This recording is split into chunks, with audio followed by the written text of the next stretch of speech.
bulan purnama, akhirnya aku bisa vlog lagi hari ini. Alhamdulillah. Jadi pokoknya alhamdulillah aku bisa ada kesempatan lagi buat ngevlog. Doakan semoga bisa istiqomah dan bermanfaat. Nah, di segmen kali ini aku bakalan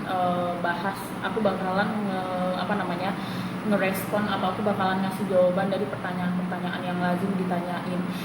Walaupun agak aneh karena ini udah tahun terakhir aku, maksudnya ini udah semester terakhir aku dan aku baru ngejawabin pertanyaan yang kayak gini. So, ya itu aja sih, pokoknya aku mau jawab pertanyaannya aja.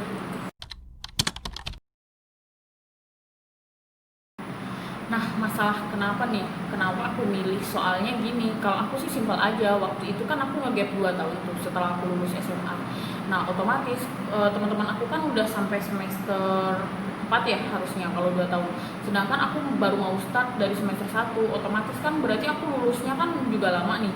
Nah, jadi waktu itu juga aku sempat having admission di beberapa university kayak di AIUM, ada juga AIUI, habis itu Zaytuna University di Tunisia, sama ada di Jordan University di Yordan. Nah, aku decide buat di India karena setelah aku tahu kalau di India itu durasi waktu buat S1 itu cuma butuh 3 tahun guys. So banyak juga teman-teman yang bilang gini, kok 3 tahun gelarnya S1 sih gitu, jangan-jangan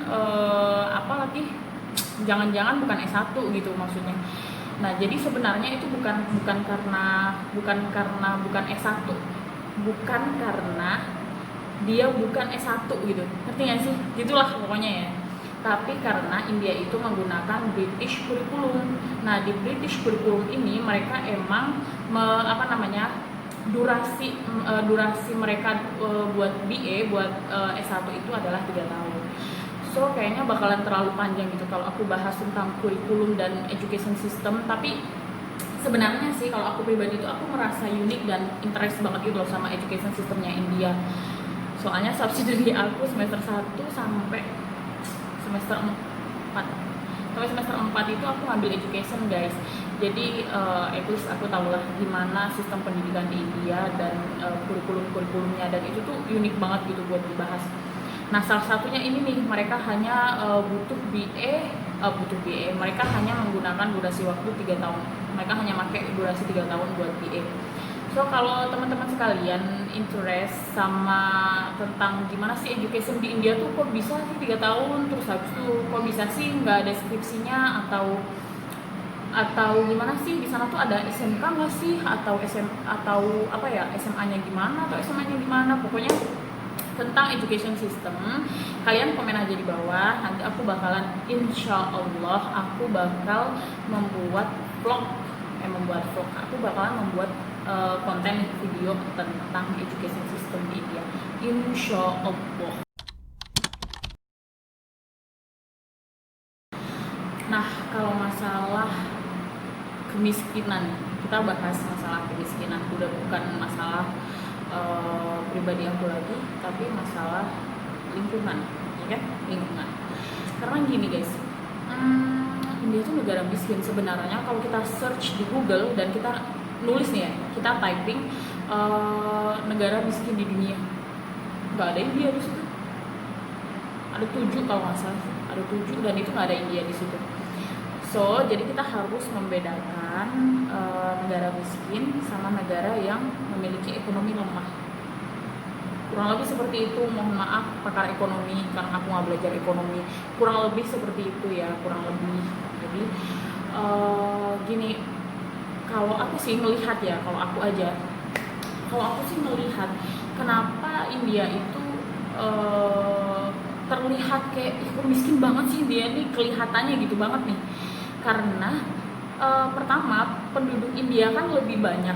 Penduduk India kan banyak banget nih guys. Kalau di Indonesia kan penduduknya ada sekitar 260 juta lah ya, sekitar 260 juta penduduk. Sedangkan penduduk di India itu ada 1,3 M penduduk. Nah, jadi otomatis kan sebenarnya sistemnya sama. Jadi kalau Indonesia itu punya orang dengan menengah ke atas, orang menengah ke atas itu lebih banyak daripada orang menengah ke bawah lebih banyak daripada orang menengah ke atas. India juga sama, orang menengah ke bawah lebih banyak dari orang menengah ke atas. Nah, yang menjadi perbedaan itu adalah si angka tadi, angka masyarakatnya gitu, jumlah penduduknya yang menjadi perbedaan, sehingga India ini tersorot banget gitu. Jadi kayak banyak banget orang miskin di sana kayak gitu tuh. Kayaknya kayak gitu. Kalau aku sih mikirnya gitu. Nah, terus yang kedua, masalah yang bikin apa ya, kayak susah adanya perubahan kemiskinan di India. Menurut aku pribadi, setelah aku menilai, ada pengaruh dari faktor kasta. Jadi di India itu kan guys masih bener-bener masih bener-bener nyata gitu, masih bener-bener ya sama sih di Indonesia juga. Maksudnya di India itu masih bener-bener menggunakan masih bener-bener masyarakatnya tuh bener-bener terpengaruh gitu loh. Masyarakat tuh benar-benar terpengaruh dengan adanya sistem kasta ini, dimana kalau memang bapaknya kasta bawah dan mereka nggak bisa punya pendidikan yang baik dan mereka juga nggak bisa punya pekerjaan yang baik, jadi otomatis kan ekonomi mereka juga nggak baik. Nah itu tuh akan berturun temurun sampai berbelas-belas keturunan gitu loh guys, bahkan bisa sampai selamanya gitu. Nggak kayak pokoknya bisa sampai selamanya aja. Beda kalau kayak di Indonesia mah. Kalau di Indonesia tuh kayak miskin adalah pilihan ketika kita walaupun kita lahir dari orang yang kaya, kalau kita males dan kita nggak mau belajar yang benar, kita nggak mau usaha, sama aja duit juga habis, bakalan jadi miskin. Sedangkan kalau kita susah, kita mau berusaha dan kita berjuang, kayaknya nggak banyak tuh kalian bisa nonton di Kick Andy atau di Hitam Putih. Banyak gitu sekarang tuh di Indonesia tuh orang yang tadinya susah, orang tuanya kurang mampu, dan ternyata dia bisa sukses gitu. Di Indonesia banyak, sedangkan di India I don't know, tapi kurang lebih sih kayak gitu.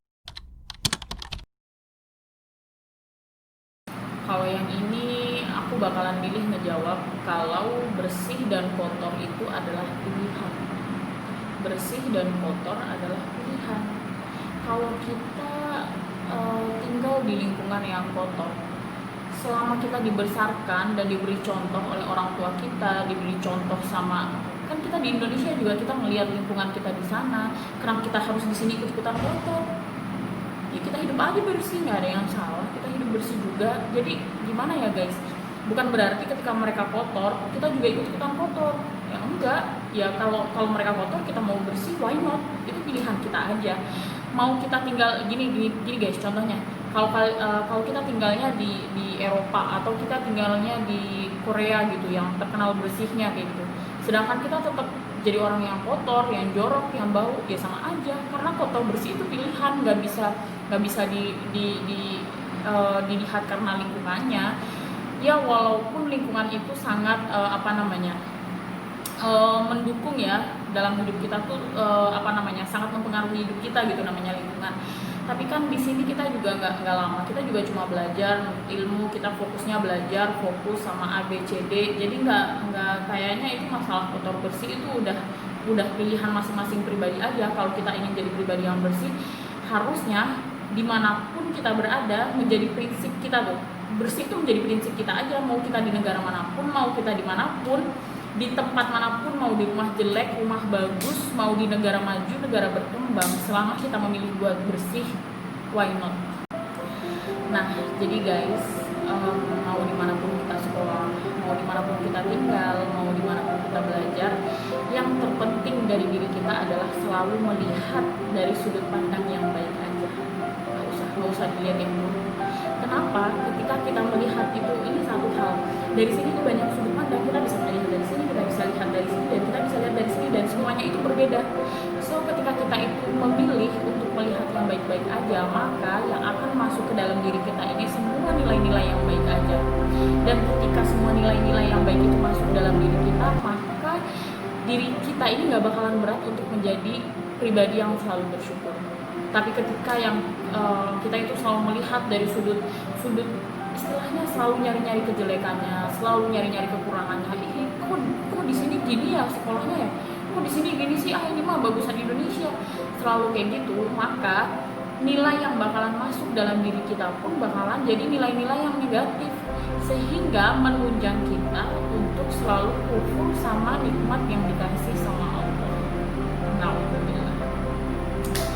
Jadi sebenarnya dari semuanya itu kesimpulannya kita tetap harus fokus sama apa yang kita lakukan. Fokus, kalau kita mau belajar,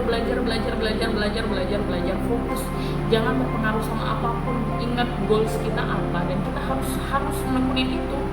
Kita nggak usah lihat sama yang lain-lain, kita nggak usah lihat.